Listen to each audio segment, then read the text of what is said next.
아주 먼 옛날 2000년 전쯤 어느 산 중턱위에 세 그루의 아기나무가 살고 있었습니다. 그들은 이 다음에 무엇이 되고 싶은지 서로의 꿈을 이야기했습니다.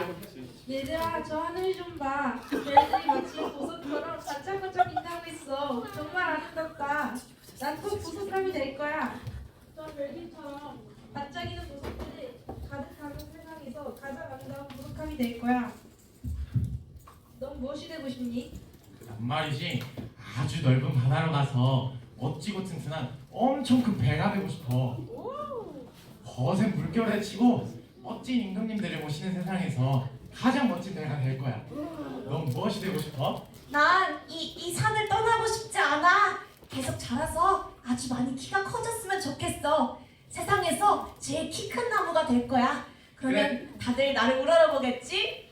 그래, 꼭 그렇게 될 거야.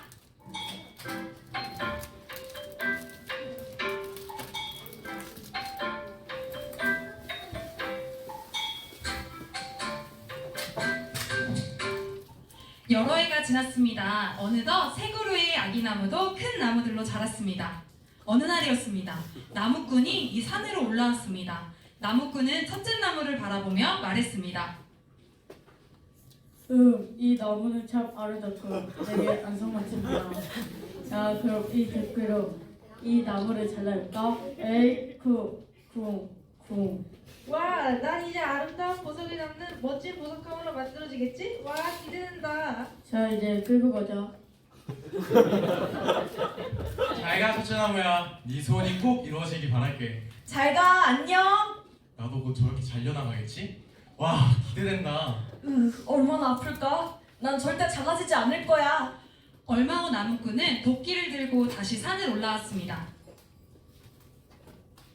자, 오늘은 바닷가로 갈 나무를 잘라야 하는데 어떤 나무가 좋을까? 바다? 저요. 절에 배워가세요.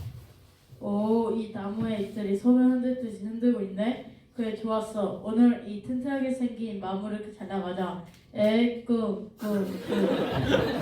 아싸, 난 이제 크고 튼튼한 배가 되어서 바다를 항해하겠지? 임금님도 모시는 멋진 배가 될 거야. 나 먼저 간다, 셋째 나무야. 그래, 잘가. 꼭 튼튼하고 멋진 배가 되렴. 안녕, 둘째 나무야. 이제 셋째 나무는 혼자가 되었습니다. 혼자서 외로울 때도 있었지만 제일 키 큰 나무가 될 꿈에 부풀어 있었습니다. 그런데 얼마 후 누군가의 발자국 소리가 들리는 게 아니겠어요? 자, 오늘 어떤 나무를 잘라갈까? 이렇게 키 큰 나무가 있었네? 아니에요. 전 자르지 않을 거예요. 제발 절 자르지 말아주세요. 이 나무를 뭘 할 수 있을까? 뭐 어떻게 할 만한 건 없는데 그냥 놓아둘까? 아니야, 언젠가 이 나무가 필요할 때가 있겠지. 그럼 잘라가자. 에이, 싫어요. 이렇게 세 그루의 나무가 이제 산을 떠났습니다. 모두 어떻게 됐을까요? 첫째 나무는 아름다운 보석을 담은 보석함이 되었을까요? 둘째 나무는 크고 멋진 배가 되어 넓은 바다를 항해하고 있을까요? 키 큰 나무가 되어 세상 모두가 우러러게 보길 바랬던 셋째 나무는 어떻게 되었을까요?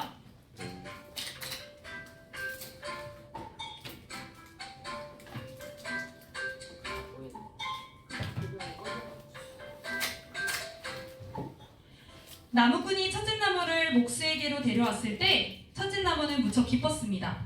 그러나 목수 아저씨는 첫째 나무를 보석함 대신 짐승들에게 먹이를 주는 구유로 만들었습니다. 첫째 나무는 보석을 채워보기는커녕 마구간의 짐승들이 먹을 마른 풀로 가득 채워졌습니다.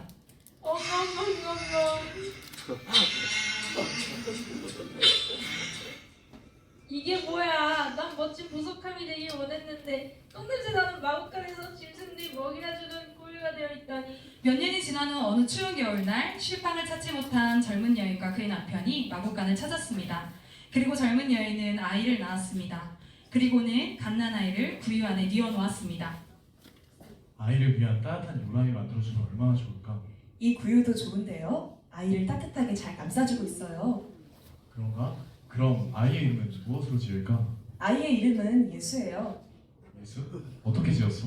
하나님께서 하나님의 아들인 이 아이를 위해 직접 지으신 이름이에요. 그렇군. 예수, 정말 좋은 이름이군. 하나님의 아들 예수님? 나처럼 더러운 구유의 나무에는 예수님이 누워 계시다니. 내가 정말 보석함이 되었구나. 첫째 나무는 비로소 그가 이 세상에서 가장 고귀한 보석을 담고 있다는 것을 알았습니다.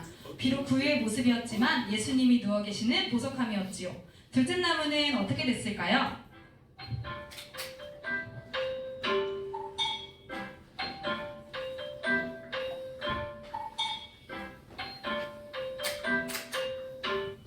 한편 튼튼한 둘째 나무는 커다란 범선 대신 조그만 고깃배가 되었습니다. 넓은 바다를 항해하기에는 작고 약하게 만들어진 그는 작은 바다로 옮겨졌습니다. 날마다 죽어서 냄새나는 생선들을 날라야 했습니다.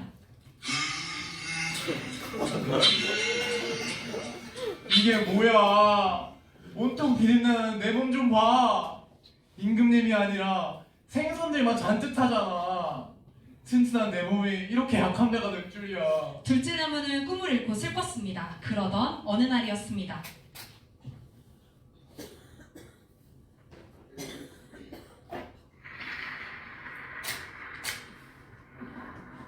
어느 날 밤 피곤해 보이는 한 사나이가 친구들과 더불어 낡은 고깃배에 탔습니다. 둘째 나무로 만들어진 그 고깃배가 조용히 바다 가운데로 나아가자 그 사나이는 곧 잠이 들었습니다.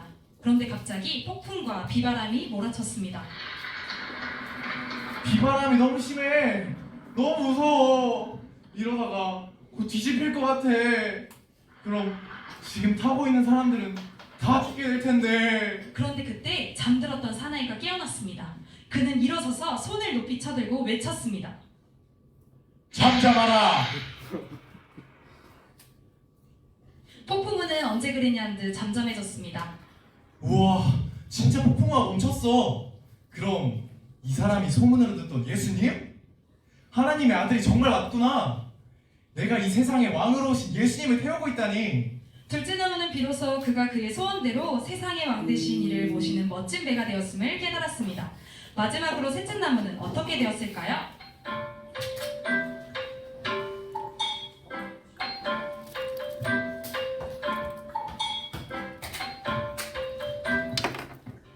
모든 이가 우러러보는 키 큰 나무가 되고 싶던 셋째 나무는 나무꾼에 의해 잘린 뒤 그저 창고에 보관되어 있었습니다. 이게 뭐야? 세상에서 제일 키 큰 나무가 되고 싶었을 뿐인데. 시간이 흘렀습니다. 셋째 나무는 잊혀진 채 여전히 창고에 보관되어 있었습니다. 누구든 나를 가지고 가주세요. 무엇으로 만들어지든 불평하지 않을게요. 어느 금요일 아침 오래도록 버려졌던 셋째 나무가 드디어 꺼내졌습니다. 오랜만에 보는 햇빛이 너무 좋았지만 셋째 나무는 곧 끔찍한 광경을 목격하게 되었습니다.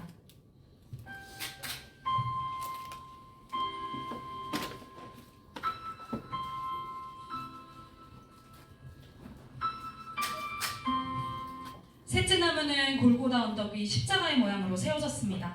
자신의 몸에는 예수님이 매달리셨습니다. 끔찍하고 가혹한 광경이었습니다. 사람들은 욕을 하며 셋째 나무를 쳐다봤습니다. 셋째 나무는 너무나 두려웠습니다. 내가 바란 건 모두 나를 선망의 눈빛으로 바라보는 것이었는데 게다가 예수님을 내다는 나무가 된다니. 이분은 하나님의 아들이시고 죄가 없다고 들었는데 왜 이런 고통을 당하게 된 거지? 나도 왜 이렇게 욕과 돌을 맞는 십자가로 쓰여지게 된 걸까? 너무 부끄럽고 무서워. 어둠이 찾아왔습니다. 그리고 예수님이 셋째 나무에 매달려 돌아가셨습니다. 해가 뜨고 온 땅이 그의 밑에서 기쁨으로 진동하자 셋째 나무는 그제서야 하나님의 사랑이 모든 것을 바꿔놓으셨다는 것을 깨달았습니다.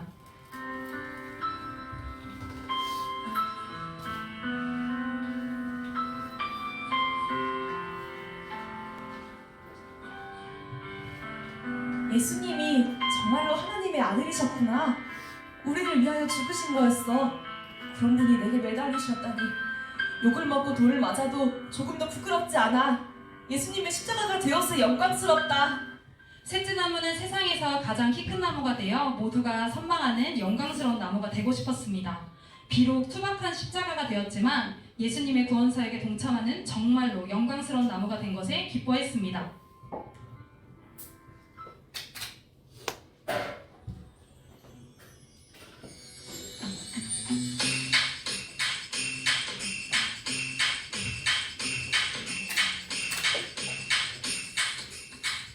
나는 별들처럼 되지 않았지만 예수님의 구유가 되어서 정말 기뻐.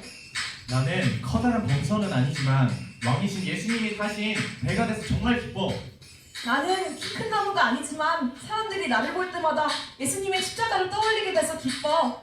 예수님을 경배하는 기쁜 성탄절 되세요. 메리 크리스마스!